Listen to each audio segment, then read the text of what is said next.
of you already know me from that. Just a few little things, and then we'll get our presenter going. After the program, we're going to have some refreshments in the basement if you'd like to stick around for that. The ladies have been working hard to prepare a nice little spread down there. If you're not a member of the Historical Society and you would like to be, there are membership forms on that little table in the back by the door, and I also have some downstairs. We put out a nice newsletter 4 times a year with wonderful history about the borough and our programs, so that might be of interest to you. I will announce our First to Fall event. Many of you attend that. That's the event where we honor our Revolutionary War patriots, and that's over at the Jenkins Harding Cemetery. That will be on Sunday, June 29th this year, and we hope to see you there. We're going to have a different kind of a program this year, so I'm sure you can come and check that out if you're around. And finally, there's a new website coming out, NEPAHometownheroes.com, and that has banners from basically all the west side, right, Tom? Yeah. All of the veterans banners that are hanging on West Pittston, Exeter, Wyoming, West Wyoming, and Kingston, who else am I going to 44? They're all on the page, and you can click on the town and view all of those banners to check out any of the heroes from those towns that you are looking for. And now I would like to present our speaker this evening, David Nagle. And David is a graduate of Columbia University and the University of Scranton. He's a retired business executive, and he currently operates See the World Travel Agency with his wife. And they do tours of battlefields and basically historical tours, correct? Among other things. He's a wonderful travel guide. Europe, I guess, is your specialty. He's also a military genealogist, and he provides research to families who are interested and want to learn more about their ancestors, which is why we're here tonight. And I'd like to present David. Thank you.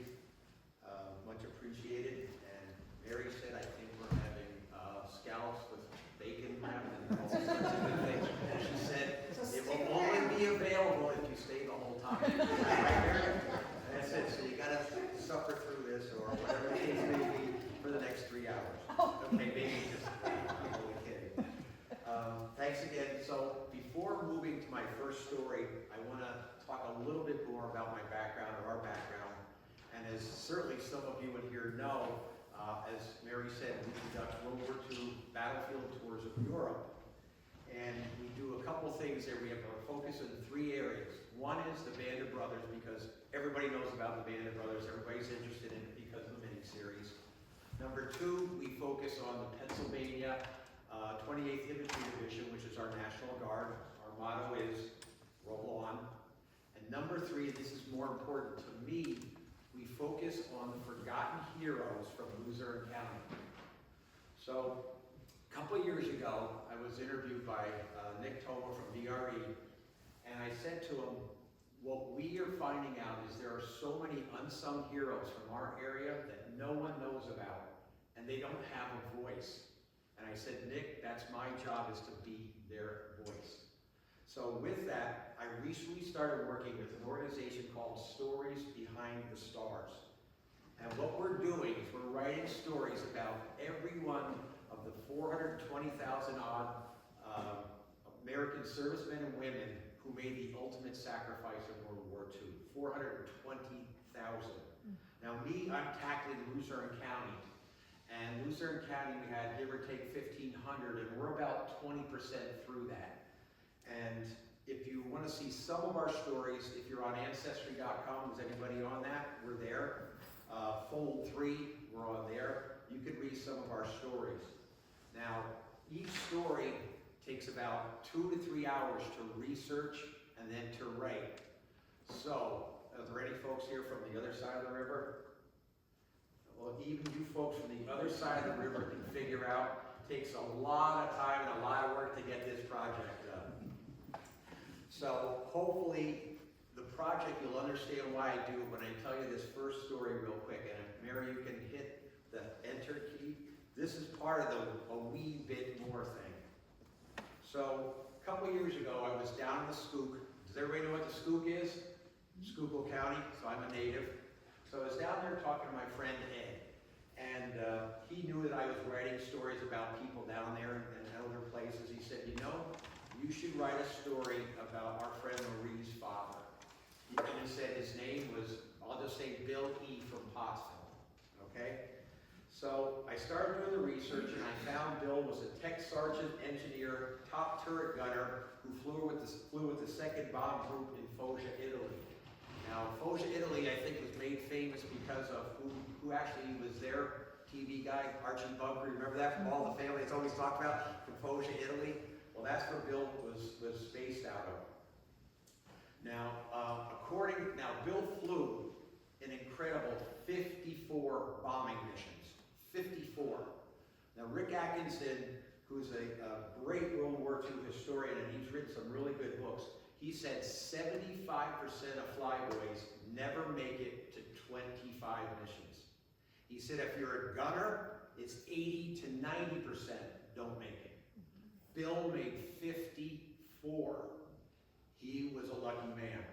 The one mission I want to talk about, on December 14th of 43, his squadron, B-17s, they were on a bombing mission over Kalamaki, Greece, with the Hassani Airdrome as their main target.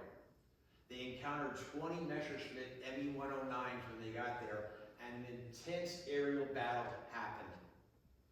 Luckily, Bill's bombardier was able to drop his bombs and the plane was able to escape. But before they left, Bill was able to take down one Me-109. And so he was credited with his one and only kill of the war, and that was more than enough. And I'm going to show you. So I sent, if I can grab this here real quick. These are kind of the write-ups that I do, and I know you can't see in the back, you probably can't see in the front either, but this is the write-up that I sent to Marie for her to read about her father. And now I'm going to read to you what Marie's response was to me, and she said this, excuse me, with tears in her eyes. I can't express how much I appreciate you. I can't say I've heard that too many times in my life. I'll have to say it again. I can't explain how much I appreciate you. The write-up of my dad is such a special gift, which I will always treasure. My father never spoke of the war until my mom passed. He was 80 years old experiencing PTSD. The battle you mentioned haunted my dad until his dying day. He worried the pilot he shot down would meet him on the other side and was worried what he would say to the man he killed. He envisioned the pilot hanging on his back, literally hanging on his back, his last year on this earth. My father took no glory in killing, but that's who my dad was, gentle but fierce. Thank you so much. So folks, that's why I do the things I do with my project. It takes a lot of time, but it makes me feel good that I can touch Marie like that. Now we're going to move on to the Valley, and I've got some really incredible stories about the Valley, and you're going to understand why I use the moniker hero for these people. Now, to prove that chivalry, ladies, is not dead, our first topic is going to be Anne Agnes Bernatitis from Exeter. She was born in January of 1912. Her parents were Alexander and Margaret Adamitis Bernatitis. I just love that name. They were born in Lithuania, as are some of my relatives. Go Lithuania, and they were born under Russian rule. Alexander was a skilled craftsman, and Margaret was a homemaker. Now, at that time, if you were a young lady graduating from high school, you really only had two choices if you wanted to be a professional. You could be a teacher, or you could be a nurse. And Anne chose the latter. She wanted to be a nurse. So she graduates from Wilkes-Barre School of Nursing. She gets commissioned in the Navy, and after several stops, she ends up in the Philippines in July of 1940. After Pearl Harbor, though, everything changes. She's now in harm's way. On December 10th, she witnesses her first Japanese bombing, and she's called into action. On the 22nd, Manila is declared an open city. Now, over the next several months, she and her team, known as the Angels of Bataan, would continue to retreat while servicing an additional increasing number of casualties. No complaints from Ann. She kept fighting in her own way. April 7th saw a retreat to Corregidor, and the bombings increased further, and so did her workload. On May 3rd, she was the last nurse to leave on the USS submarine Spearfish. She was the only nurse there to avoid capture. 77 other nurses were forced on their own death march. And 68 miles they walked. No food, no water, 100-degree heat. God only knows what they went through, but they did it. Now, while Anne was on her 17-day trip to Australia, Corregidor fell. She stayed there for a while. She went home stateside, worked at several naval hospitals, and then at the end of the war, she was on the hospital ship Solace, I think it was, and she was there during the Okinawa landings. Now, for her efforts, she became the first member of the United States Armed Forces and the first woman to receive the prestigious Legion of Merit for her, quote, exceptionally meritorious conduct in the performance of outstanding services and achievements. Now, I just watched a movie, literally, I think it was 2 nights ago, called Cry Havoc. Has anyone ever seen that? It was made in 1943 and was all about, in this case, Army nurses in the Philippines. And it took some liberties, but it's really worth the watch when it comes around again. And you know, it's funny, I was watching it the other night, and I'm thinking, those ladies are going through the same thing that Ann Agnesburg and Titus did from Exeter, PA. I tell people, and this is the truth, there's no man that was more heroic than this young lady. And it's really nice, if you want to see her plaque, it's on Wyoming Ave in Exeter. It's right on the main drag here. You can't miss it. There's several other plaques there. But that's my first hero. My second hero, Mary, you're doing a great job back there. My second slide here is the heroes from Luzerne Ave, and I know we have some family members present here, and I hope my information is correct. If it's not, it's the stuff that Mary was coaching me on last week. Only kidding, it was 2 weeks ago. But anyhow, it's really an amazing story for those of you who don't know it, so listen up. So the first gentleman I want to talk about here is Corporal Donald T. Moss. He was born in 1913. His parents were Conrad and Nellie Sweetie Moss, and they were born here in northeastern PA. He was a coal miner. Tommy, you're going to do that. When I point to you, you're going to say that again, okay? He was a coal miner.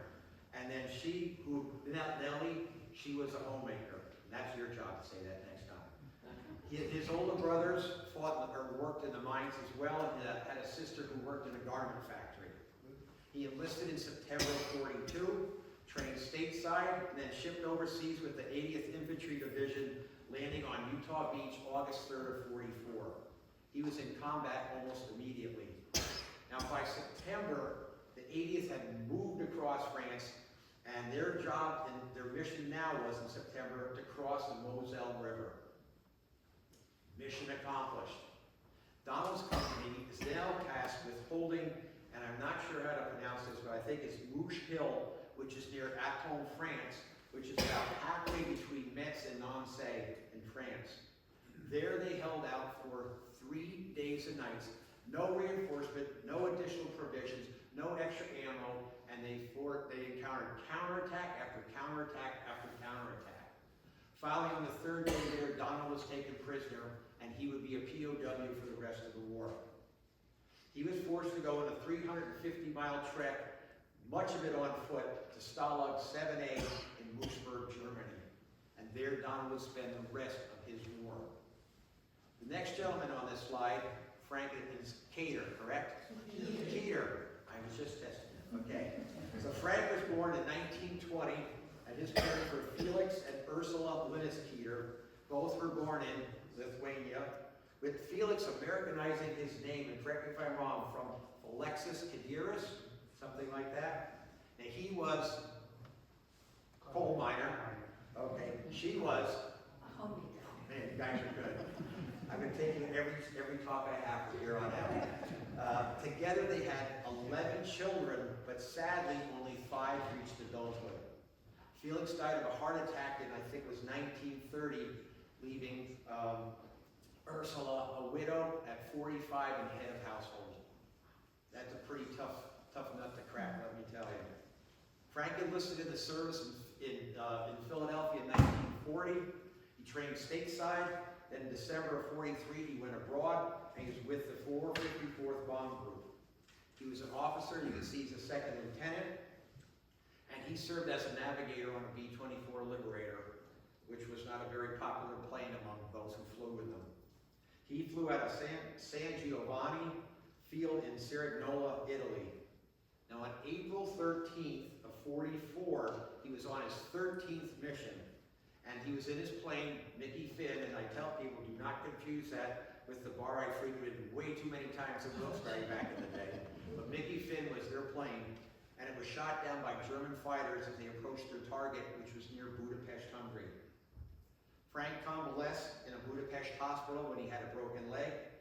Immediately thereafter, he's taken by the Nazis and off to a POW camp he goes. And I think you know which camp it is. Stalag 7A in Moosburg.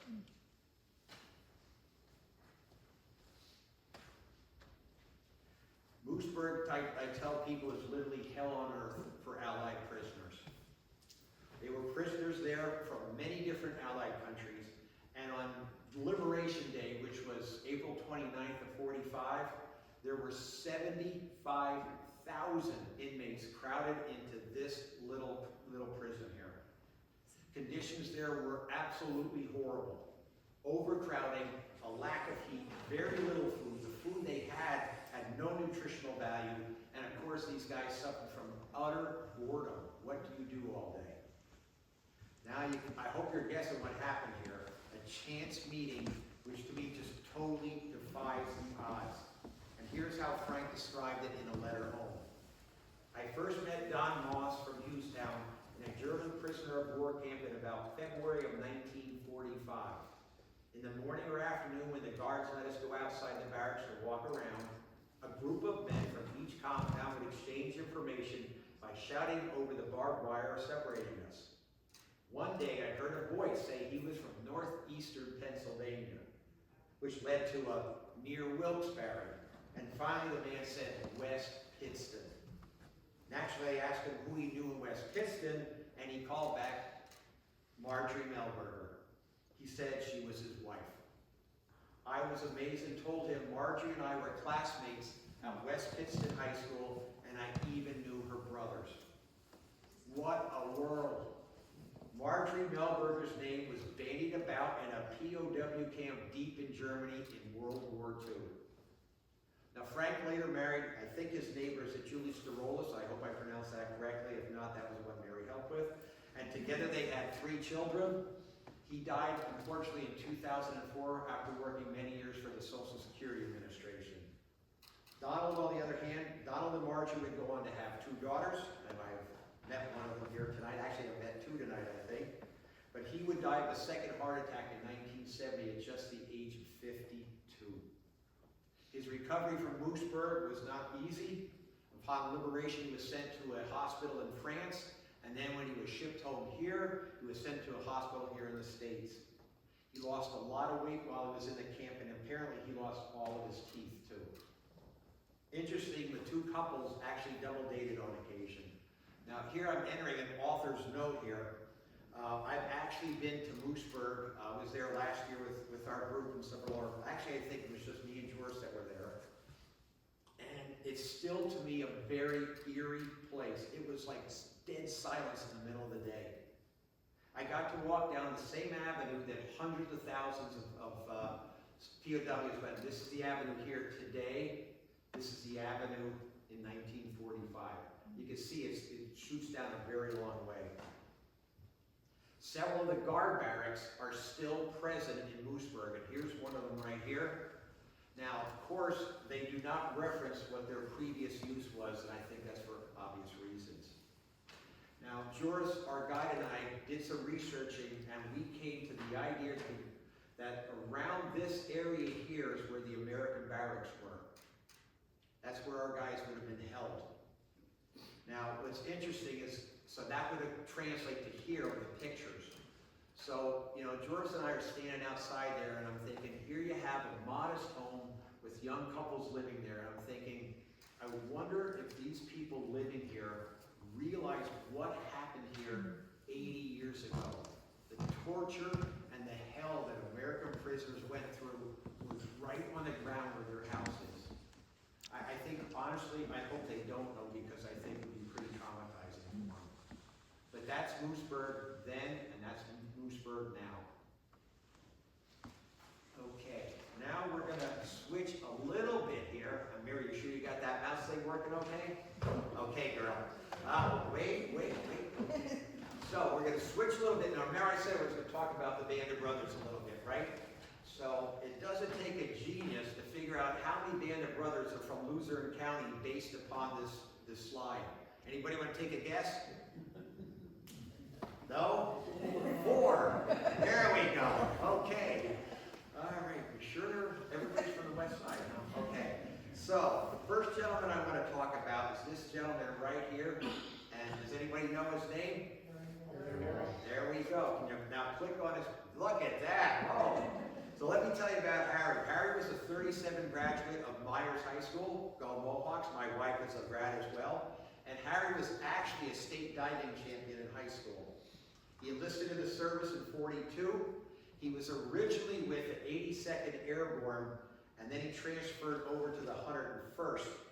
And I'm going to tell you the reasoning is that he was kind of a challenging guy to deal with. He was demoted from sergeant to private and back 6 times when he was in the 82nd. So picture yourself being a CO. If I'm a CO, I'm like, get this guy the heck out of here. I don't care where you send him, but just get him out of my unit. So the 101st took him because I think at that time they were the only 2 airborne divisions. So Harry jumps into Normandy with the 101st, and he's actually with them most of the entire war. He gets wounded at the Battle of the Bulge.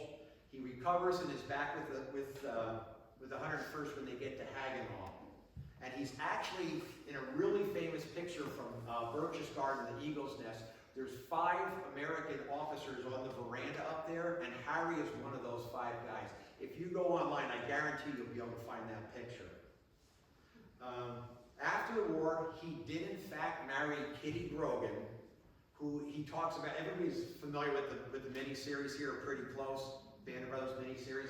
In the miniseries, he said, I'm going to take the silk from my parachute and take it home for my bride to be Kitty Grogan. He actually did.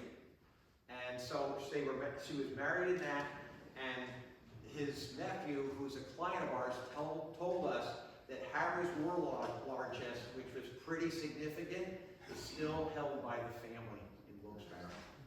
And as he told me, this guy was quite a character. The second guy right here, does anybody recognize him? Joe Toy. All right, bring her up, Mayor. Good job. Joe's from Hughestown. He quit high school in his junior year to join the Army in 1941, right after Pearl Harbor. He joined Easy Company at Camp Toccoa, which is where they all started out. In the miniseries, if you're a Toccoa guy, you're somebody special. Joe was somebody special. He participated in the jump in Normandy, and he was also part of the Brecourt Manor attack, which is renowned for tactical prowess that Dick Winters had, and that's also talked about many times online. Joe was wounded in action on several occasions, the last of which cost him his leg at the Beaujolais, which is in Luxembourg. And I've actually stood near where his foxhole was, as has a couple people here. The Beaujolais is an absolutely eerie place. They've been able to identify a couple of the foxholes from Band of Brothers guys. They don't know where Joe's exactly was, but they have a pretty good idea. After the war, he moved to Reading. He worked as a drill bit grinder with Grace Mills. There's actually a monument to Joe in Hughestown. Have you guys seen it? It's right near the municipal building. It's right there on the side. And I've actually had a chance to correspond with Joe's son, Peter, and Peter said his dad had a pretty tough life, but he was really proud of him. Joe Toy was the man's man. Next one here, I guarantee you no one's going to know this gentleman over here, do they? Bring him up, Mayor. Hank Zimmerman. Hank is actually from Larksville. He was the oldest of 7 boys, and he worked at the CCC at the age of 15 before going to the coal mines. The family then moved from Larksville to Northmoreland, and then they moved to Elizabeth, New Jersey, where there he worked at Phillips Dodge Copper Products. Now, Hank was a replacement with the 101st, meaning that he didn't jump in Normandy, he didn't jump in Operation Market Garden. He actually joined them in Mourmelon, France, right before the Bulge.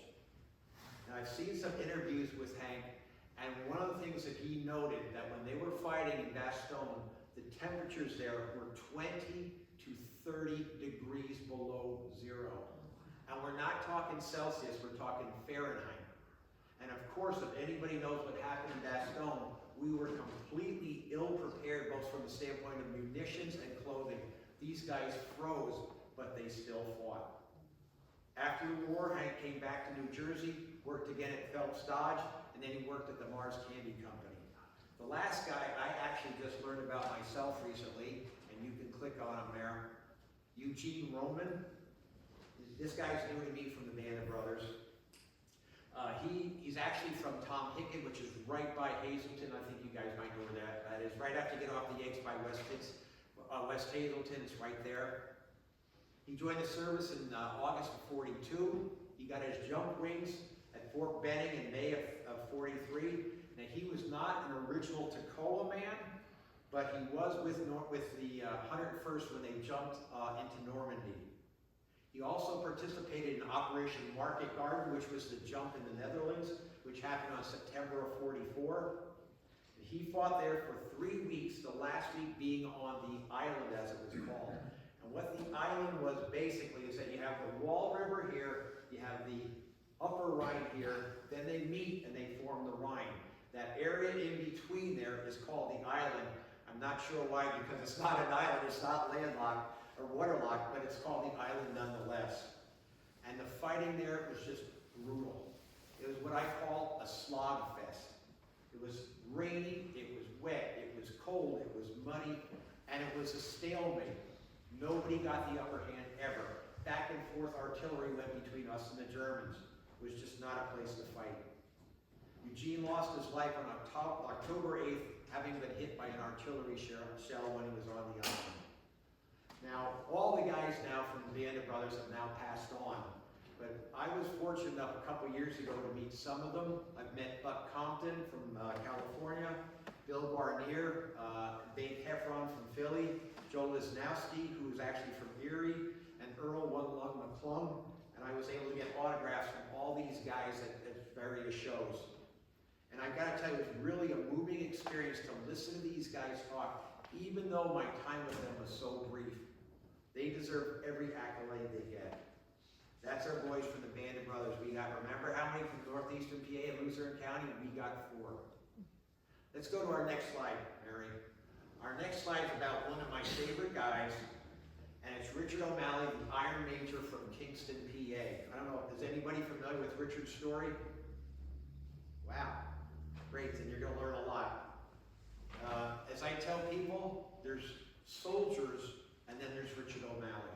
He was born in 1912. His parents were Michael and Sarah McAndrew O'Malley. Michael ran a successful coal hauling business, while Sarah was... and she doesn't even want to get paid. I'm telling you, you're so good. But Richard also had a brother and a sister, and his brother was a war hero, and I'll get into that in just a second, too. Richard entered military service in September of 40, after graduating from Kingston High School, where he started in football and baseball. He went to Pennsylvania Military College, and he actually attended Harvard Grad School of Business. He served with the 12th Infantry Regiment of the 4th Infantry Division, and he landed on Utah Beach. My estimates are sometime midday, so he was right there for the action.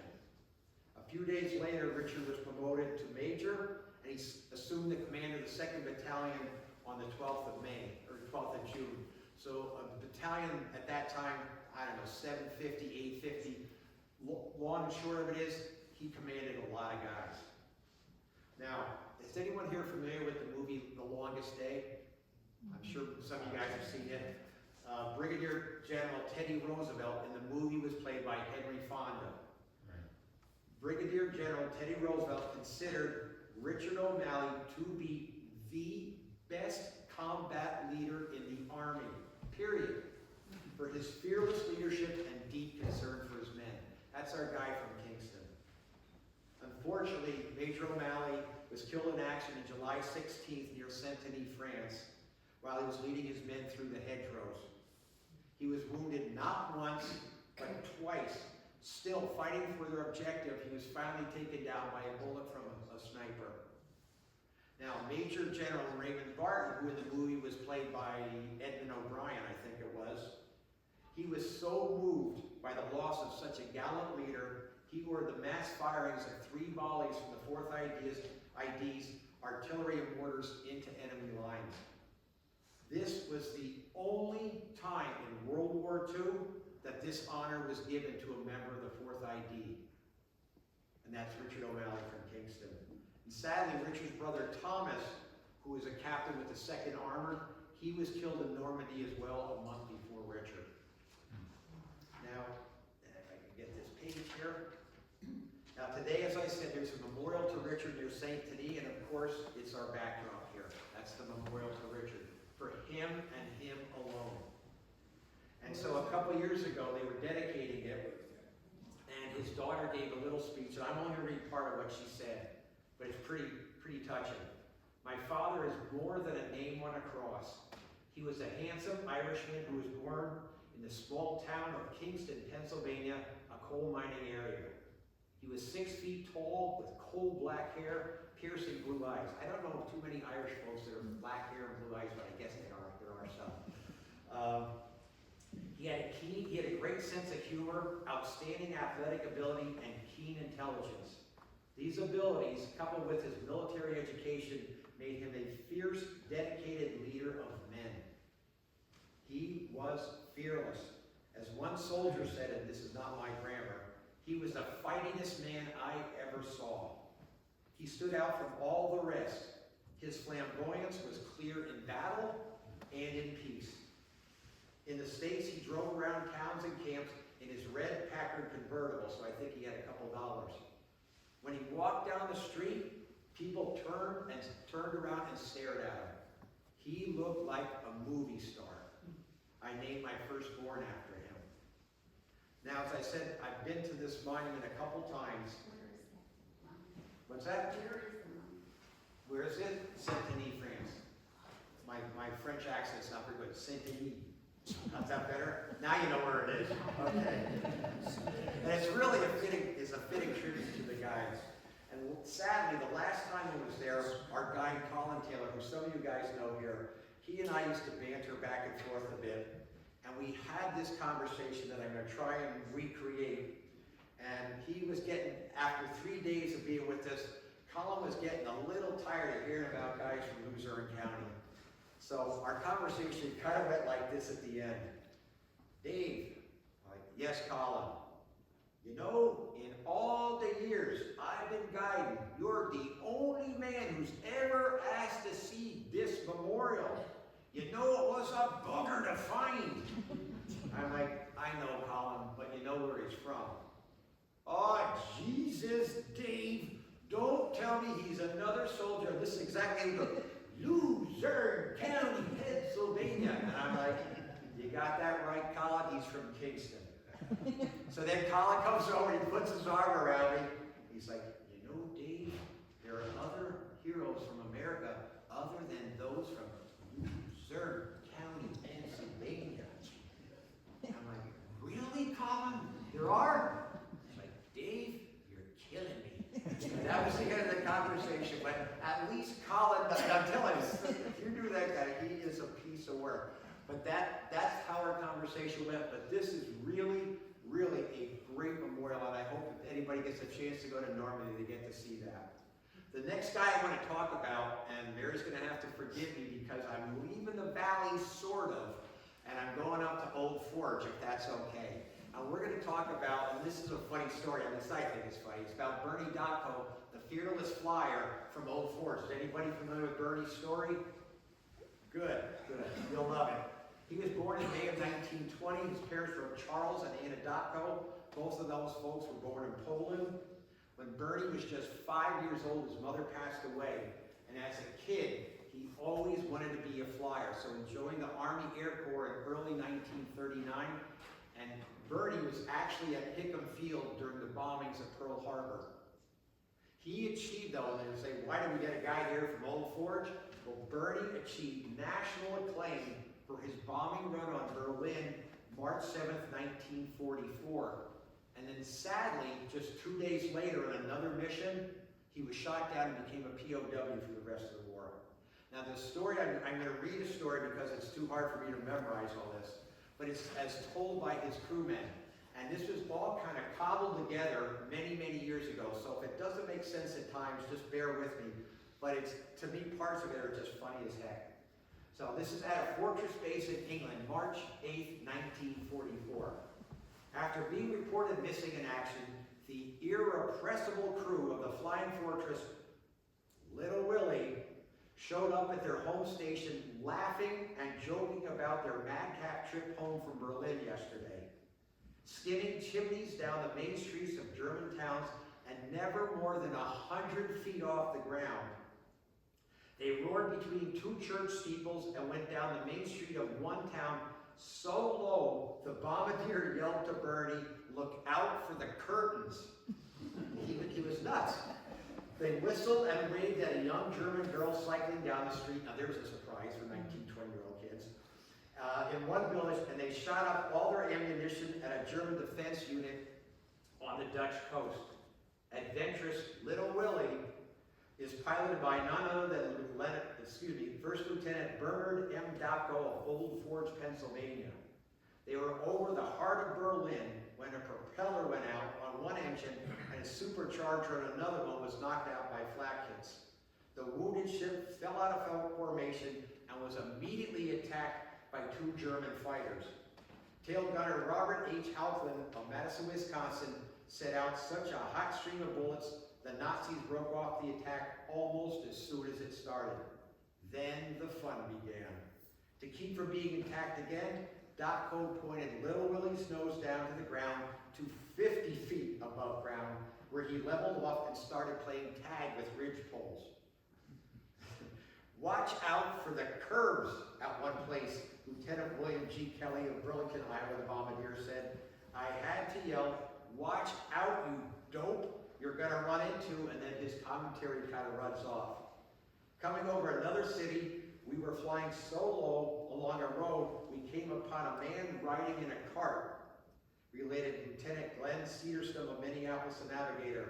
When he saw us, he jumped and dived into a ditch. If he hadn't, we would have hit him and knocked him off the cart. So here you got to picture this, and every time I read this story, I think of this. So here's this guy, you know, it's 1944, you're in your horse-drawn cart, and you're moving along down a dirt road, and you hear this noise behind you, and you turn around, and there is a B-17 flying at you. Remember, you're only like 5 feet off the ground. This B-17 is flying right at you, and you got this crazy guy in the pilot's seat laughing and smiling from ear to ear. It must have been a heck of a thing for that guy to tell his family. Approaching a German machine gun emplacement, the crew spied a soldier running to his position. Then, thinking apparently the better of it, he ducked quickly into the cover of a nearby ditch. He was thinking the same thing that guy in the car was. Every member of the crew joined in shooting up the German Taiwan pickpocket fences. Thoughtfully, and this is Bernie, what a guy, he rocked his big plane side to side so his gunners could get a better view for strafing. Little Willie hobbled across the North Sea at a height of 10 feet. So picture this plane go over the North Sea, no higher than the top of those windows there. The guy had a blast, but it's just such a great story. I love telling this story. I can only imagine what it was like to meet this guy. The next story I want to talk about, and it's unfortunately not as humorous as Bernie's. In fact, it's not humorous at all. And you want to bring it up, Mayor? It's about Eddie Brigadis, and I say he was no chicken. And you'll understand why I make that reference in a minute or two here. And Eddie was from Laurel Run. His parents were William and Helen Brigadis, both of whom were born in Lithuania. And I didn't pick these out. Now, people all here from Lithuania, I swear. And want to guess what William was? And what was Helen? Oh, of course. And together they raised 5 boys. All 5 boys fought in the war. Now, Eddie enlisted in the war or in the service. They said when he was 17. I have found info to suggest he was actually 16 years old when he went in service. And what was noteworthy about Eddie also is that he was a championship fighter. He was club champ or camp champ at 12 different camps, both in the States and abroad. The kid could handle himself. Now, Eddie fought overseas for a few months shy of 3 years. He participated in the North African invasion, where he won the Soldier's Medal for bravery. He was in the invasion of Sicily, where he was wounded, and he was part of the Anzio invasion. Then he gets transferred to England, and he's part of the Normandy invasion. And he fights his way across Europe. He's fighting in France, Belgium, the Netherlands, Luxembourg, and finally, he ends up in Germany. He was mortally wounded in the Battle of the Hürtgen Forest, which is, if you're a trivia person here, it's actually, the Battle of Hürtgen Forest is the longest battle in the United States military history. And it was described by one historian as, quote, the bloodiest, most miserable battle in the history of warfare. The Eddie's unit was the 1340th Engineer Combat Battalion, and they were attached to the 28th Infantry Division, Pennsylvania National Guard, roll on. He was actually killed in combat November 7th near Wasnach, Germany, which I visited a couple times. It's really a pretty town, but it's not a place where you want to fight. In his book, Chappie, World War Diary of a Combat Chaplain Alton E. Carpenter talks about the circumstances of Eddie's death. And folks, it is heart-wrenching. It really is. And this is the chaplain talking in his book. We have lost so many. Brigadis, my little 120-pound champion fighter, is gone. Chicken, his nickname, had such courage and guts, everyone admired him. His CO, Lieutenant Colonel Truman Setliff, found him sitting on the ground, leaning up against a tree, and thought he was resting. This is near Wassenach. Brigadis opened his eyes, looked up at Setliff, and said, "Man, my stomach hurts." Setliff stooped down to check and was shocked to see that Eddie's stomach had been shot away. Truman immediately gathered up Eddie in his arms and headed for the nearest first aid station. Before they could get there, Chicken died. Still holding him in his arms, Setliff looked down to his face and wept. This is a lieutenant colonel losing it on the battlefield. Eddie's CO in a letter to his parents said, "We lost a soldier who was well liked by all. His athletic ability, his wonderful personality, marked his fine performance of duty, which he executed in the most commendable manner." In my mind, nothing more needs to be said about this. I call him man, but he was really a boy who earned 5 Bronze Stars.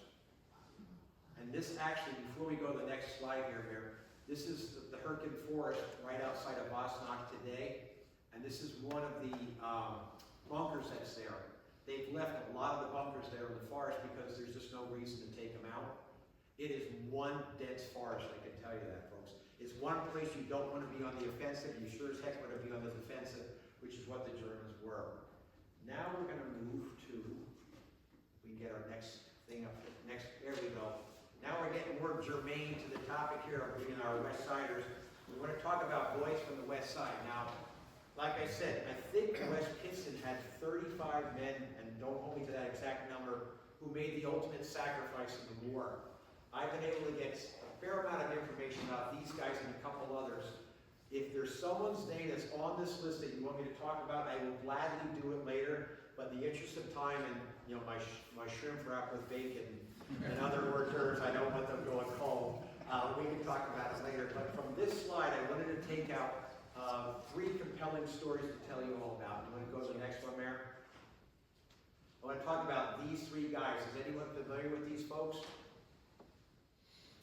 Which one do you know? And I know, but You know the when I was names? in college, I delivered groceries. Well, At Mrs. Gonder's house. yep. Before he had shipped out, Yeah. he bought a new Hudson. Really? for himself. His mother, when I was in college, was in the early 70s, kept her car in the garage. And the last I knew of, it was still there until she passed. Wow. And, It's a way of remembering them. she was down, she lived, double house down in the shopping center. And there's a large garage in the back. That was, you know, she talked about him when I delivered the, So and I knew, I'm sorry.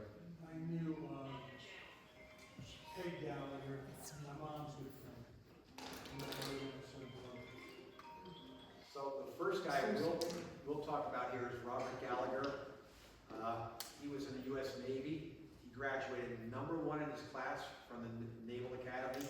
In 33, he got an MIT degree in engineering in 38, so he was one smart guy. His father was a mine superintendent in Lehigh Valley Coal Company, and he had 2 brothers that also fought in the war. And Robert was stationed in the Philippines, and he fought bravely in, I think people that are familiar with the Philippines know all about Mindanao, Bataan, and Corregidor. Robert became a POW in 1942 and spent 2 years in POW camps before his Japanese hell ship, as they call it, which he was aboard, the Orisa Maru, was sunk by, believe it or not, a U.S. submarine on October 24th of 44. And let me tell you about the sinking of this ship. So what happened was the torpedoes that hit the ship, they weren't damaging enough that it was an immediate sinking. The Japanese had time to get people off the ship. So they called 2 destroyers. 2 destroyers come over, and actually they let the holes open and all the Americans got out. The Japanese destroyers come up, they take every Japanese that was on the ship, they move them out. The Americans, they just left in the water. All of them. Just left them there. And as these ships are going by, Americans are waving, come back for us, the Japanese just left them. So what ended up happening? 1,777 men, POWs from our service, were killed. They lost their lives, whether it be to exposure, starvation, sharks, you name it, drowning. We lost 1,777 that day. Only 9 POWs escaped out of that 1786. 4 of them were taken back to Japanese POW camps. 1 of them died there. 5 made it to mainland China, and those 5 were able to tell the story about the Orisa Maru. It was the largest naval loss in the United States history. And the funny thing is, it was a result of Was anybody ever court-martialed? I don't know. But it's the largest loss of life, and it was a result of torpedoes from one of our own cells. Really, really sad story. And actually, he designed some of the guns that were on the USS North Carolina. Now, the next guy I want to talk about, when I pick up my pen here, is George Gombert, and that's this gentleman over here. And as we were talking about earlier, his parents were George and Emma Gombert, and they were on Wyoming Avenue, where they lived. George was a train conductor, so you're spared. But Emma, thank you. George Jr. was one of 3 children that they had. They had 5 total, but one of 3 that made it to adulthood. He enlisted in service in July of 41, shipped abroad in 43. And prior to that, he worked for the German Green Coal Company. I'm not familiar with that, but there were so many coal companies back then. He was a first lieutenant and a fighter pilot flying P-38 Lightnings. P-38 Lightnings. He began combat in April of 43. He was a very highly decorated man, and he was a man's man. This guy was a stud.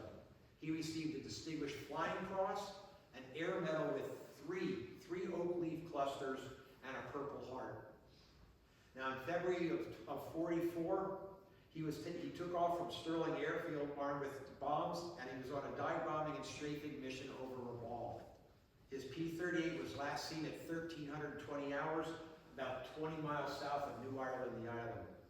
It's believed he made a crash landing in the sea because some observers saw a man in a life raft from where he went down, but his body was never recovered. He was officially declared dead almost 2 years later. I can't imagine the family going through that. Now, there's actually a memorial to George at the American Cemetery in Manila, and then he was posthumously promoted to captain as well. The third guy I want to talk about here is Arthur Tinkapaw over here on your right. his father was Henry, his mother Esther. His father Henry was a construction worker, but Esther Was a homemaker. they lived on Tunkhannock Ave, and he enlisted in the service in '39 and went abroad in 1943. He was also a top turret gunner on a B-24, kind of like my buddy Bill E. He's on a Liberator. And he was shot down near Uflen, Germany, during a large bombing raid there. Now, the problem that happened with this bombing raid, it was a snafu situation, which I will not tell you what that's all about since we're in church here, but I think people know what snafu means in the lexicon of soldiers in World War II. But the mission was doomed from the start. Screw up after screw up. And when they finally got to their bombing area, they were greeted by Focke-Wulf fighters and Messerschmitts, and they had a 4.5-hour aerial battle. A lot of ships of ours were lost, including Arthur's.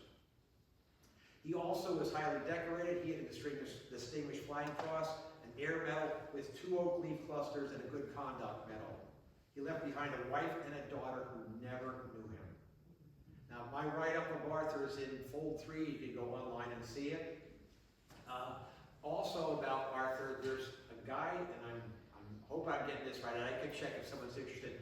I think the website is dj1953.com, and that website actually, he has a whole page just on Arthur. He's got some of his letters he sent home. He's got pictures of him in uniform with his plane, his medals. It's really worth a good look, but I think it's DJ1953, but to be sure we can check later. So those are just 3 of the guys from West Pittston. If America can move the line there again and go to the next one, these are some heroes from nearby. You guys might recognize some of the names. But once again, in the interest of time, I won't go over every single person here. I've taken 3 that I want to talk to you about because their stories are pretty compelling.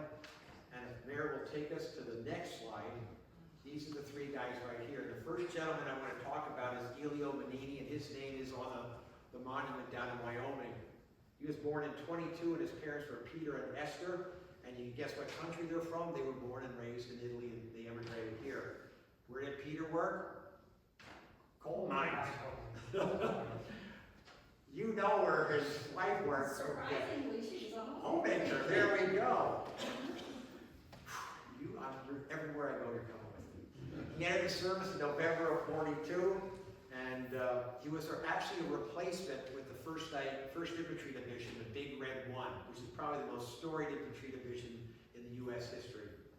He landed on Omaha Beach, and I'm estimating from my knowledge here, he landed at Omaha Beach probably around, I'll say, 1800 to 1930 hours on D-Day.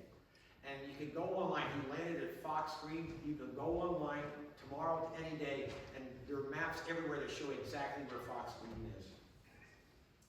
He also fought in the siege of Aachen. He fought in that bloody battle of Herken Forest, and he was actually killed near Jürgensdorf, Germany, on November 26th. After the 26th Infantry, which is the regiment he was in, they relieved our boys from the 28th Infantry Division, which is the Pennsylvania National Guard. Elio actually had 3 other brothers that saw combat as well, but fortunately they made it home. I was reading a book the other day, and there was a quote in there from Ernest Hemingway, who was with our troops in the Herken Forest, and he said, whoever survived Herkenwald, which is what they call the Herken Forest, whoever survived Herkenwald must have had a guardian angel on each of his shoulders. Unfortunately, Elio did not, and he did not make it out. Next guy I want to talk about is Leo Skalski. He was born in 17. He's also from Wyoming. His name's on the list down there on the monument. His parents were Stanley and Mary Skalski. They were both from Poland, as you might guess from the name. What do you think Stanley did for a living? What do you think? Carol? I love her. She was a homemaker, right? Yep. Leo, who was in the 28th Infantry, he enlisted in the service in '41. He landed with the 28th on Omaha Beach on July 22nd. He saw action shortly thereafter. He fought his way through the Herken Forest with the 28th, but he died during the Battle of the Bulge. He died on December 20th. Now, I want to give you guys some perspective about what the 28th was like at that time. A division back in World War II, 12,500 to 15,000 soldiers, give or take, whichever book you want to read. Well, we got hammered, we being the 28th, got hammered in the Hurricane Forest. We were absolutely the first line of defense during the Battle of the Bulge. We were the most underappreciated division. I'm sorry, during that entire battle, but that's just me. So when Leo was brought back towards Bastogne, we were all withdrawing our 28th. At that time, our infantry division was down to 200 serviceable soldiers. From a division that had 12 to 15,000 when we started. We had it tough. The division was almost non-existent. It had to be completely rebuilt. The last guy I want to talk about here, another West Sider, is Sam Sperlazzo. He's actually from Holden Street in Wyoming. His parents were Nicholas and Lucia Cardinal Sperlazzo. They were both immigrants from, I guess the country. They're from Italy. Tommy, what was his dad? Carol, not even ask you. We're not going to ask you. Yep, so Sam was with the 251st Engineer Combat Battalion. They made it to France. He fought near Cherbourg. He liberated Cherbourg, actually. And they fought their way across Europe. He actually fought in the Battle of the Bulge. Now, his unit, the Combat Engineers, were tasked with crossing the Roer River. And this was February of 1945. And unfortunately, as they're building the bridge across the river, Samuel lost his life. Now today, there actually is a memorial to him by the Roer River, and it's by the, I hope I pronounce this right, the Nyers Canal Bridge, and that's where his memorial is in Europe. And I actually have a write-up of Samuel in my Fold 3 file as well. But these are just some of the guys from our area. I mean, the stories are just, you just can't imagine the bravery that these folks had. You really can't. And they were kids too. So, talking about all the folks here, there's, let me get this right, between Exeter and Wyoming, I think there are 49 soldiers listed on their monuments on Wyoming Ave. I found information on 48 of the 49, and once again, I don't want to have our hors d'oeuvres get cold. I can talk about them later, but I've been able to find stuff in all of those. Of the 200 or so guys who gave the ultimate sacrifice from our Palois areas, I call it here, of the 200, I have information on quite a few of those. We could talk about it later if you have other questions. So I want to move on here to my favorite story. It's my last big story. I know you're saying, thank God, I'm hungry. And it's about Dave Turner. And I call this A Tale of Two Towns, this story. And I hope someone here recognizes where that's from, A Tale of Two Towns, what that's a play on. Somebody? Bueller? Ireland? Dickens? Tale of Two Cities. Thank you. You get an extra hors d'oeuvre to that. It's A Tale of Two Towns, and we're honoring Dave Turner, who is the only Medal of Honor winner from Luzerne County during the Second World War. And to give you perspective, Thomas folks do almost exactly how many Medal of Honor winners we had in our quiz at one time. We had 473 Medal of Honor recipients during the war out of 16.1 million soldiers. Only 473. And Dave Turner was one of them. And he fought with the 80th Infantry Division. And the reason I call this A Tale of Two Towns is because Nescopec, Pennsylvania and Dahl, Luxembourg, they may be 4,000 miles apart, but they are united in their reverence for this man. And remember this parsonage here, I'm pointing it out, keep that in your mind for later, okay? So, Dave was born in September of 21. His parents were Russell and Leona Turner. I gotta ask you, Tommy, what do you think his dad did? Carol? Homemaker. Yeah. Yep, they had 3 boys, all fought in the war. Now, unlike his dad, Dave worked for the American Car and Foundry Company in Berwick, where they made the Stuart tanks. He joined the Army in September of 43, set sail aboard the Queen Mary with the 80th Infantry Division, reached Europe on they sailed on July 4th, they reached Scotland about 10 days later, and after some additional training, they landed on Utah Beach D-Day plus 58. They saw their first action a couple days later. Now, for the interest of time and hors d'oeuvres, I'm not going to talk about all the 80 Infantry Division's merits. I I'm only going to talk about the battle where he won his award, or was given the award. So if we can go to the next one, Mary, it's called the Battle of Astor. And that's, of course, that is the Astor. It's a farmhouse that's located in Dahl, whose population really is only like a couple hundred people. And it was liberated by the Allies on September 10th of 44. The Germans took it back again during the Bulge, and then we liberated it again on January 6th. So it was trading hands quite a bit there at that point. On January 7th, the Germans launched the counterattack against Dahl. It failed. January 8th, counterattack failed. 8th, counterattack failed. Counterattack failed again on the 8th. The last counterattack happened, and when the last one occurred, this is what happened with Day. And I'm going to read his citation because I just can't imagine someone doing this. But this is about how he got his Medal of Honor. He commanded a 9-man squad with the mission of holding a critical flank position.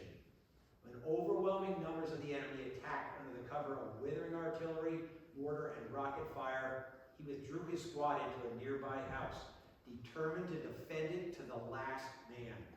The enemy attacked again and again, and were repulsed with heavy losses. Supported by direct tank fire, they finally gained entrance, but the intrepid sergeant refused to surrender, although 5 of his men were wounded and 1 was killed. He boldly flung a can of flaming oil at the first wave of attackers, dispersing them, and fought doggedly, room to room, closing with the enemy in fierce hand-to-hand combat. He hurled hand grenade for hand grenade, bayoneted 2 fanatical Germans who rushed the doorway he was defending, and fought on with the enemy's weapons when his own ammunition was expended. The savage fight raged for 4 hours, and finally, when only 3 men of the defending squad were left unwounded, the Germans surrendered. 25 prisoners were taken, 11 enemy dead, and a great number of wounded were counted. Remember those numbers that are coming up here. Sergeant Turner's valiant stand will live on as a constant inspiration to his comrades. That's his citation. And this, if I can show it up here, that's Milker. That's where the last battle, that's where the last push from the Germans came with that counterattack.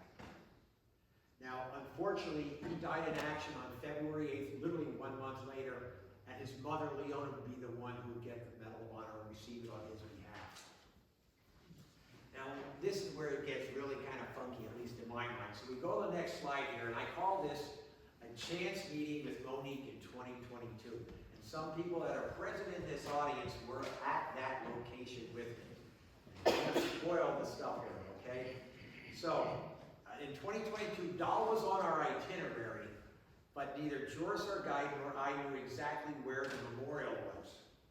So when we got into town, I asked our driver, Michael, who was quite the character, I said, just pull over anywhere. I said, I'll get out and I will ask for directions. I'm going to say that again, ladies. I will ask for directions.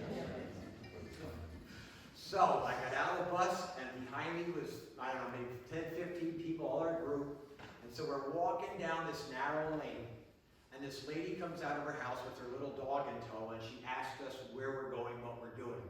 Now, you know, you think back on this, and Pat Yankee said, so here we are. It's early April, it's cold outside. You got 15 guys walking, you have a town of 200 people. 15 guys walking down there wearing Omaha Beach baseball hats, Utah Beach baseball hats. She sure as heck knew exactly what we were doing there, but she had to ask it anyway. And I said, I'm here to say we're here to find the memorial. Do you know where it is? And she said, I sure do. Follow me. So we did.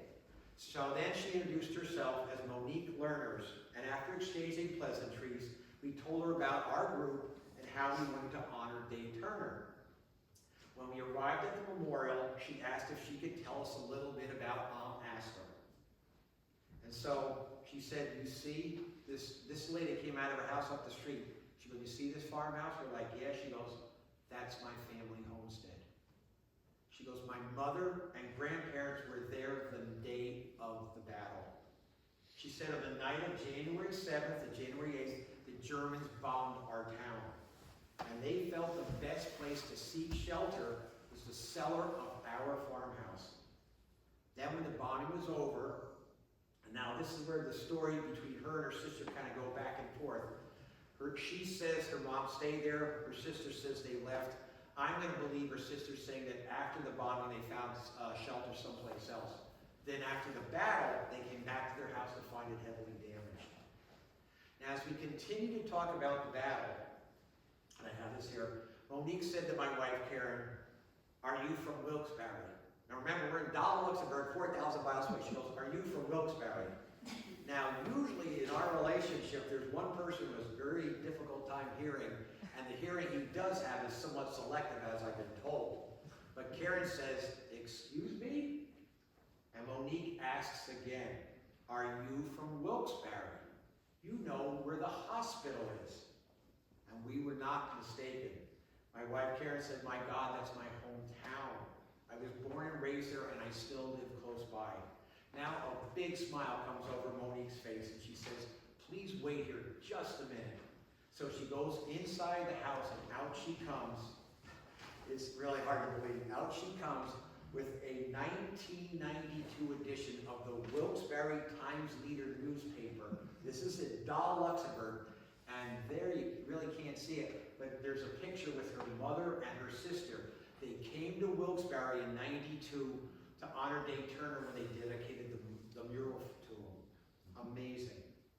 And I say this, and I really mean, for Monique to remember the name of Wilkes-Barre and to be able to find this newspaper literally in a snap of a finger, that tells you the reverence this family had for Dave Turner and the American liberators.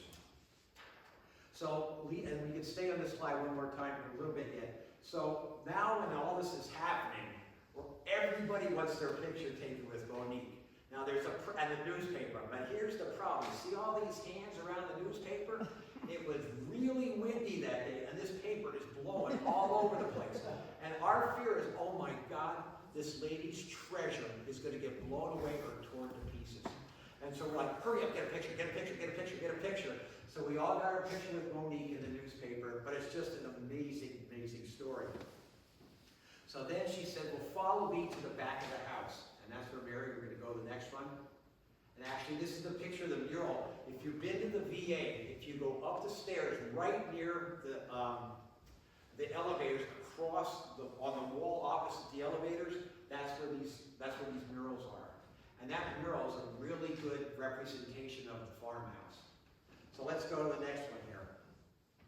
So here is Aunt Astrid Farmhouse in the rear, which you just saw, 4522. So, and what happened is they all these bullet holes, these look like 50 cal, but I could be wrong. But all these bullet holes that were on the stucco part, they covered them up for obvious reasons. But they left the bullet holes in the woodwork as reminders of what had happened 80 years ago at their farmhouse. Now, Lucy Lerner loved Americans. She loved, and it's really, her story's amazing. She said, this is coming from Monique because her mother had passed away, every American who would visit the memorial would be welcomed and thanked for liberating her family. This is talking about Lucy. She said, "For veterans who came to our house, no veteran would ever leave with an empty stomach. None. They would all be fed food and beverages." She said it was her way, Lucy Lerner's way of saying thank you to Americans for liberating their family. Now Monique's pointed to an outbuilding, and she said one day her mother fed 100 Americans and their spouses and kids a dinner. She would not accept any money for it. She would not allow anyone to prepare with her or anyone to clean it up. It was the way Lucy Lerner could say thank you to American men and women for liberating her town. Monique told us when her son was in high school a few years ago, the teacher asked the class to write an essay about something really important in their lives. And Monique's son raises his hand. He says, "Teacher, can I write about Dave Turner?" And the teacher gave a resounding yes. And Monique's son is now the 4th generation learner to revere a fallen hero from Lescopec, Pennsylvania. Now, as we were leaving, Monique said, Americans will always be welcome here. We will never forget. We left that day with tears in our eyes, we really did. And Karen and I made the commitment that when we would do other tours in the future, it would always be a stop on our tour, because we learned the true meaning of liberation and freedom from these people. Now, we fast forward to 2023, and Nescapec is actually accelerating, back room. No? It's okay. We moved to 2023, and Nescapec is accelerating the creation of their own Dave Turner Memorial in their town square. And they asked me to speak at this dedication, and I gotta tell you, it was very emotional for me and the Turner family that was there. But when I was there, I was able to establish a rapport with Larry Messina, who was the mayor of Nescapec, and he gave me all sorts of stuff to give to Monique on our next trip back, including the flag that they raised over the dedication of the memorial in Nescapec. Larry wanted the learner's family to have it. Pretty amazing. So needless to say, on our trip last year, I got all this stuff ready for Monique and family. I'm thinking, oh my God, I hope I got the dates right. I hope this language barrier didn't screw things up. I'm like, I hope we don't overwhelm her. And we get there, and it's just the opposite. We're overwhelmed. And as we go to the next slide, now we can cue it up now. So this is our group. This is a presentation of gifts from the 80th Infantry Division and Nescapec 2024.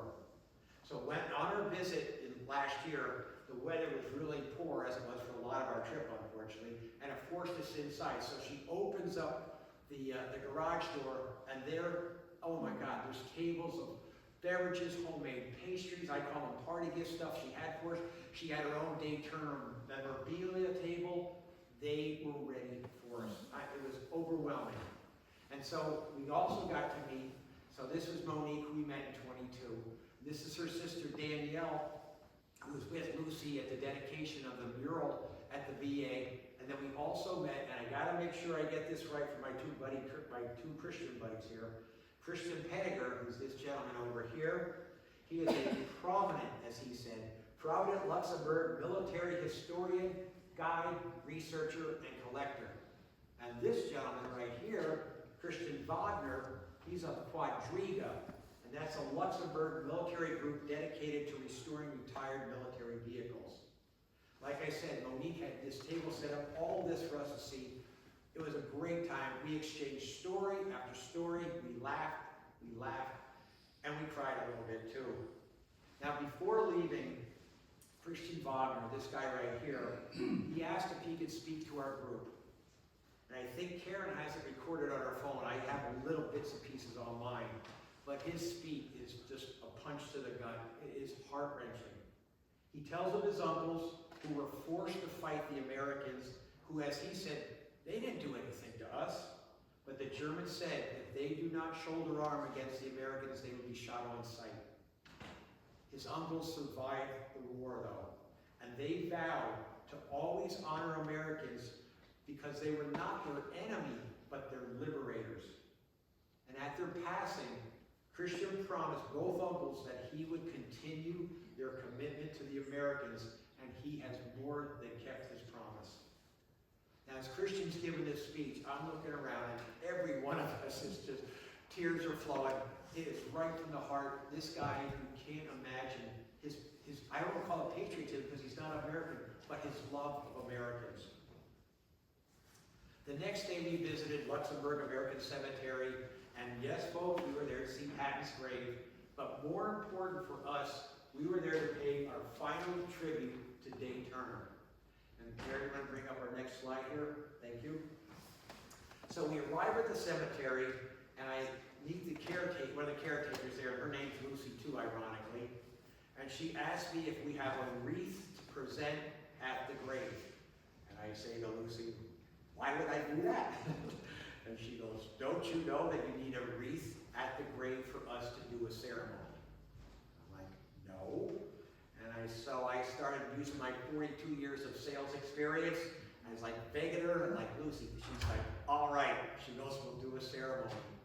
So the ceremony started out with Chris and Doug Davis, our friends. They're actually from Nescapec. I had them put flags at the grave, and they they played taps.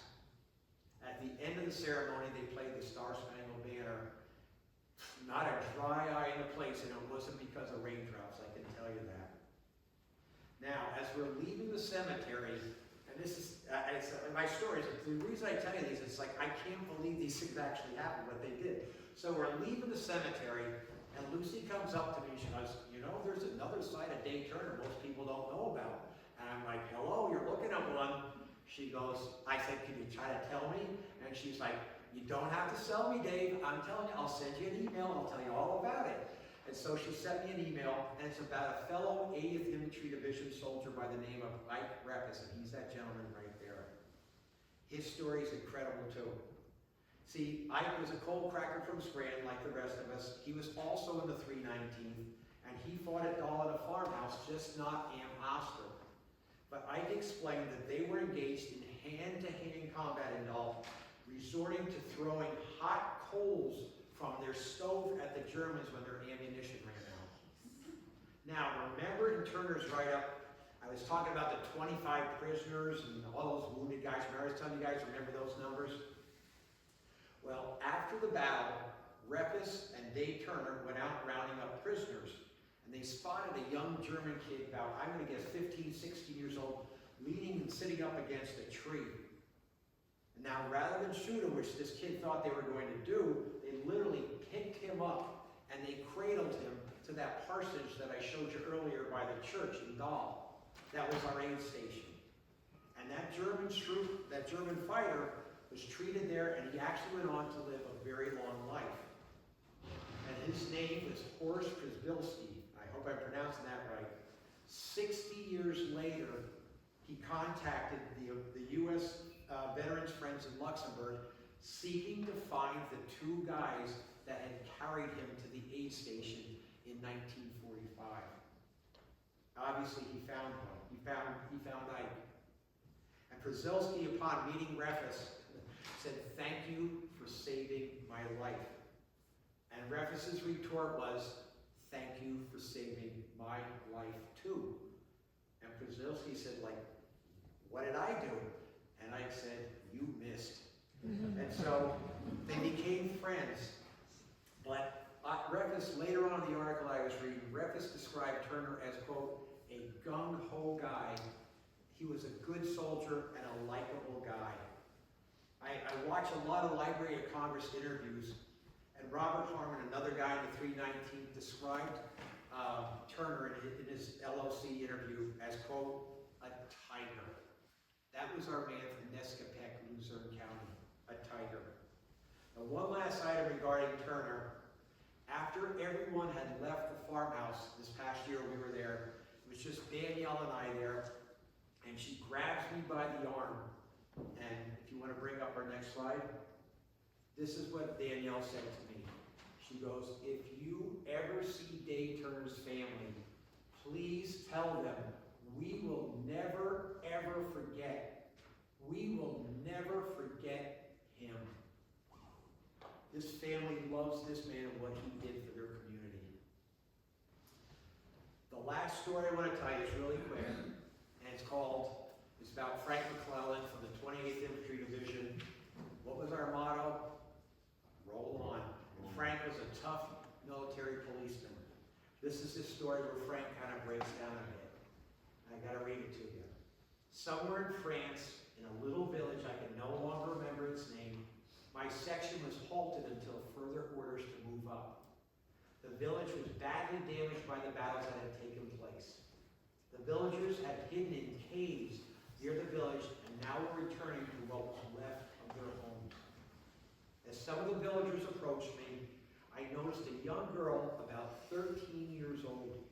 She was dirty, her hair was straggly, her brown eyes showed fear and hunger. I motioned her to come over to my Jeep, and I gave her several sea ration cans, stew and hash, a couple of D-bars, and cigarettes.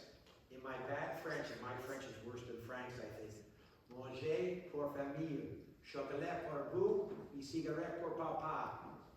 She quickly took my offerings, and down the street she ran. About 15 minutes later, she came back. Her face was now washed, her hair combed, and she had a glint in her eyes. In her hand was a tattered French to English dictionary. So she quickly thumbs through the dictionary and points to the English word I. She thumbs through it again, points to the word love, does it again, and points to the word you. She put her arms around me, kissed me on both cheeks. She turned, walked down the street, stopping and waving her arms at me. I waved back, trying to hide my tears from my comrades, and said, au revoir. As I think back on that episode, it made the war a lot more pleasant for a few days. That's the story of a tough son of a gun of an MP, meeting a young girl and realizing what war is all about. To me, and I really think Frank's story is one about what I call hope. It's the hope that our leaders can learn from history and not repeat it. It's the hope we can settle our differences, not with the lives of our young men, but with dialogue, young men and women today. I want you to think about this number. We lost, on average, 310 Americans every single day we were in that war. There were no holidays for that. Every day we lose over 300. Globally, 27,000 people died every single day. Every day of that war, 27,000 people died. It's horrible. My last hope is that you gained a little something from tonight, and that you will be inspired to honor our fallen heroes. And maybe not just on Memorial Day, but every day, because in my mind, they deserve it. Thank you.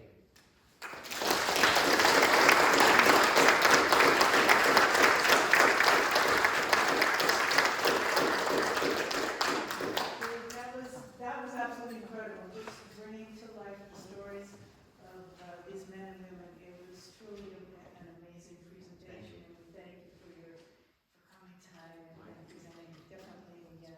We'd love to have you back again sometime.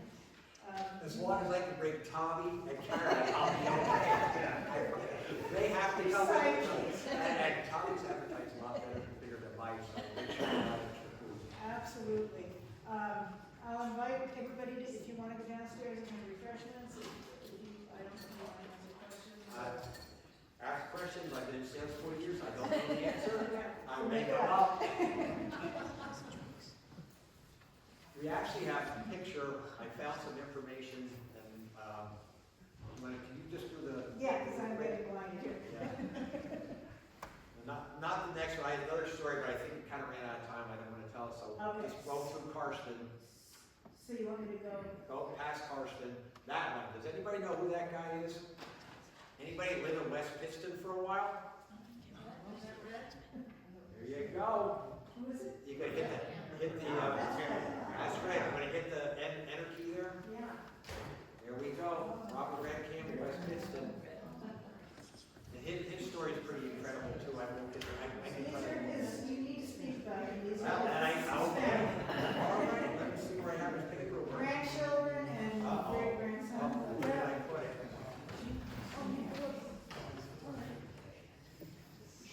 I think I may have found where I did.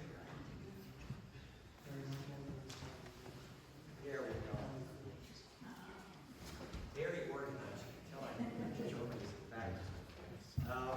Just to give you an idea of what I have, information about him, and it's a work in progress. And this is what I tell everybody that I do my research on. Someone will come to me for research, and I'll start working on it, I'll get something for a couple days, and they're like, what do you have? I'll say A, B, C, D, whatever.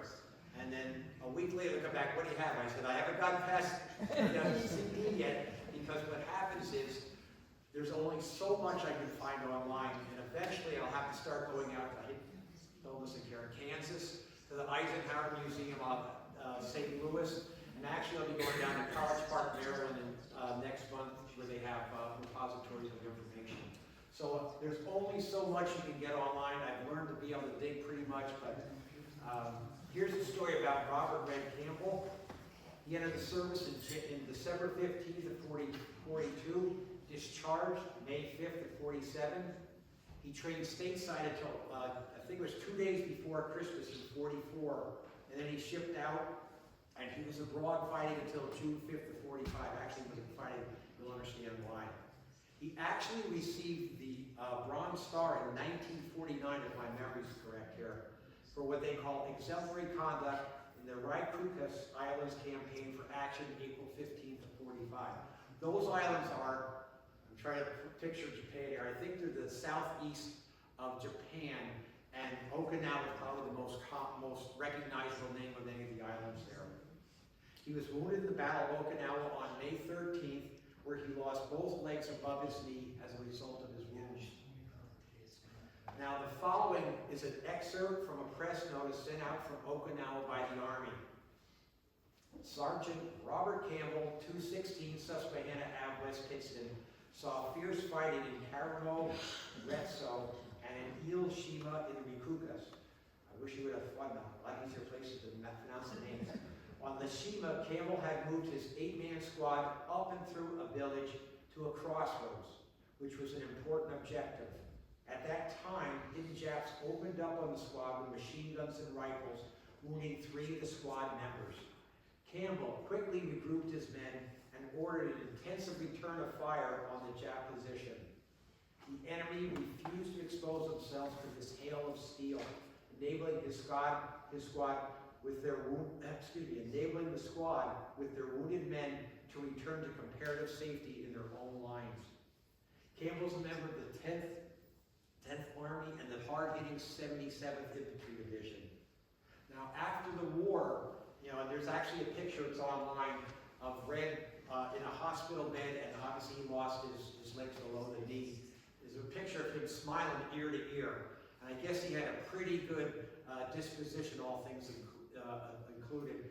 And what I also found is they did fundraiser after fundraiser after fundraiser for this man for years to help pay for his medical costs. You talk about a community gathering around one of their own. Well, this community of West Pittston, the west side of Pittston, gathered around this man and helped him out. I think that was really wonderful. Prior to the war, he worked at the Stanton Power Plant in Harding, and I'm not sure where that is. You guys can help me. Post-war, he worked for the Wilkes-Barre Service Center for 40 years. And for those of you who don't know, he was a West Pittston mayor from 58 to 74. So he was here a long time. He served his community despite, I don't want to call it a handicap, because this guy did not let that get in the way of his way of working and doing things. He was married to Irene Miller, had a son Brian and a daughter Carol. And We are Brian's children. yeah. Well, he was quite a guy. And in case you guys don't know, his banner is down from Keystone Automotive, is it not? So I always run through West Pittston because where I live is hilly as heck, and Lord knows I don't like running hills. So I run in Pittston all the time, so I'll go down to where the corner is there, it crosses what Keller's, where the landscaping place, so I make the left to go up there on Tunkhannock Ave, and right when you go on Tunkhannock Ave on the left side is where Red's banner hangs. And when you go down, approaching it from Exeter, Camel's Ledge is right behind where. Yep, quite a guy. And they brought a fantastic scrapbook that you might want to. Oh my gosh, really? That's so cool. Thank you. It was worth that little extra minute having our hors d'oeuvres get cold, wasn't it? Anybody have any questions? Anybody on that? I have a comment.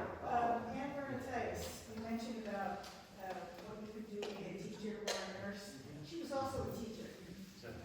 So she did both of her Yeah, she did both of those things, and she was one of my teachers, and I never knew any of this history about her until they erected the historical marker. Like I said, if you have a chance, if you have a chance, try to watch the movie Cry Hack. And it's amazing. One of the critics said, it is unbelievable how those women had perfect hair in the middle of battle, but they did. I guess if you're Joe Blondell and Margaret Sullivan and Ann Southern, I guess you could have in your contract, I don't care how bad the conditions are, I want gray hair. And so, other than that, the movie's a great movie, but you can actually, I was watching the other night, you can picture yourself there like, oh my God, this is what this lady did? Amazing. Question, young man. I have a letter at my house about from Richard Nixon. Really? Can I see it later? Yeah. You're a good man, thank you. Was it Sam Spurlato that you said died crossing He was building a bridge crossing the Roar River in February of 44? at 45. 45? Yep. My uncle was killed crossing the same river, February 45. When I tell people, you know, and no one wants to be a dog face, which was what they call the infantry, but you know, they talk about, oh, well, this guy was in the rear echelons, but people don't realize about the engineering battalions. Their job was to build bridges across rivers. And when they're built, was he an engineer? He was not. He was in a river raft. Yeah. So if you're in an engineer combat battalion, you are right at the front because we can't get to the other side to engage the enemy unless we cross that river. So these guys were literally right in the front of battle, and they were not heavily armed battalions. They used to have to count on the infantry to support them. So now let's say you're the enemy, you're on the other side of the Roar River. Who are you going to attack first on our side? You're not going to go with the dog faces and the guys in the back. You're going to go after the engineers because they're the ones that are going to allow the infantry over. So they were the first targets of the enemy when they would engage the enemy. They're the first targets. It's funny you mentioned the German Green. My father worked at the German Green before he Awesome. and ended up in the Tinian Islands. Tinian, that's where Enola Gay flew from, right? Yeah, that's where the Enola Gay flew from.